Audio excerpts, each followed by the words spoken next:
This is a diagram of a NPN transistor, and on the left drawing you can see that it's labeled collector, base, and emitter, and on the right drawing you can see that the base is the signal input and the output is the collector. And I'm going to build a mock-up using a single NPN transistor to demonstrate what the biasing resistors do in an audio amplifier circuit. This is the wiring diagram of the mock-up. All the way to the right is the battery supply, which is two 9-volt batteries in series for a total of 18 volts. At the bottom middle is R1, which is 150 ohms, and C1, which is a 100 microfarad capacitor. Above that is the NPN transistor, and above that is R4, which is 33k ohms, and that is the load resistor for the NPN transistor. To the left of the transistor is R2 and R3. This is the voltage divider circuit that makes up the biasing network for the NPN transistor. And in the mock-up, those are actually 4 resistors. R2 is a 100 ohm resistor and then a 100k ohm variable. R3 is a 1000 ohm resistor and a 100k variable. And the reason for that is when I vary the resistance, I cannot go down to zero resistance, which would short out the battery, and also I could potentially damage the transistor. And to the left of the biasing resistors is C2.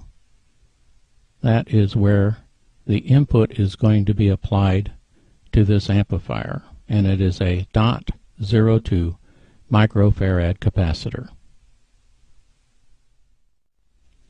This is the mock-up on the workbench. And if we go all the way over to the right, that is the 18-volt battery connection. Here is R1 and C1. This is the NPN transistor. And this is R4, the load resistor. This is R2. And this is R3. And here is C2, our input capacitor.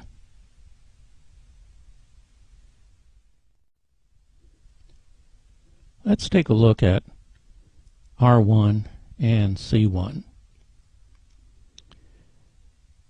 What that is doing is it is raising the voltage a little bit from ground of the emitter of the NPN transistor, which also influences the bias of the base. And those two in combination is acting just like a battery. So we can see what's going on in this circuit. I'm going to monitor this amplifier in 2 places. As you can see, I'm going to have a voltmeter connected to the base of the transistor, and I'm going to have my oscilloscope looking at the output on the collector of this NPN transistor. Okay, here's the setup.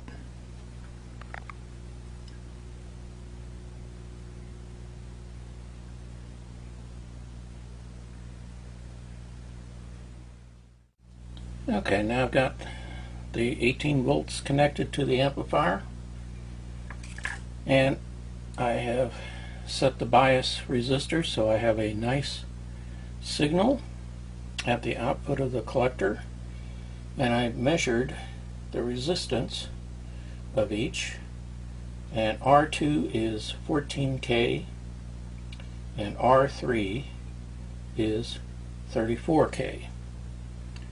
Now I'm going to lower the resistance on R2, and the reason why it's jumping is that's the DC level changing, and you can see that the voltage has dropped to about half a volt to down to almost nothing, less than a volt bias. So I'll bring that back up to almost 6 volts again.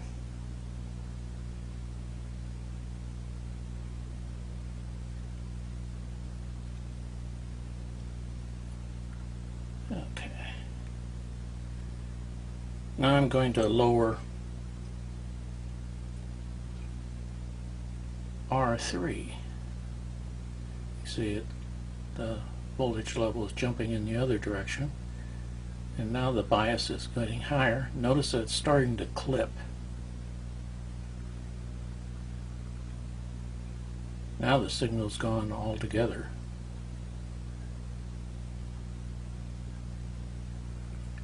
Okay, I'll lower this back down to about 6 volts.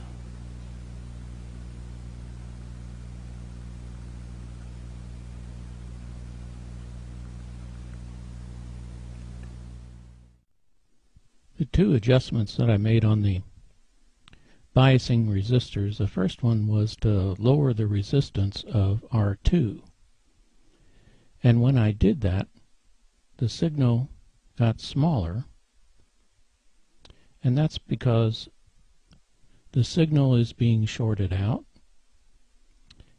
it's going to ground, and also the NPN transistor, the bias is so low, it's actually turning off the ability of that NPN transistor to conduct. And when I lowered the resistance of R3, we saw that the nice signal started to flat top and eventually disappeared. That's because the base of the transistor became so positive that it drove that NPN transistor into saturation, which means between the emitter and the collector it turned into pretty much a straight wire.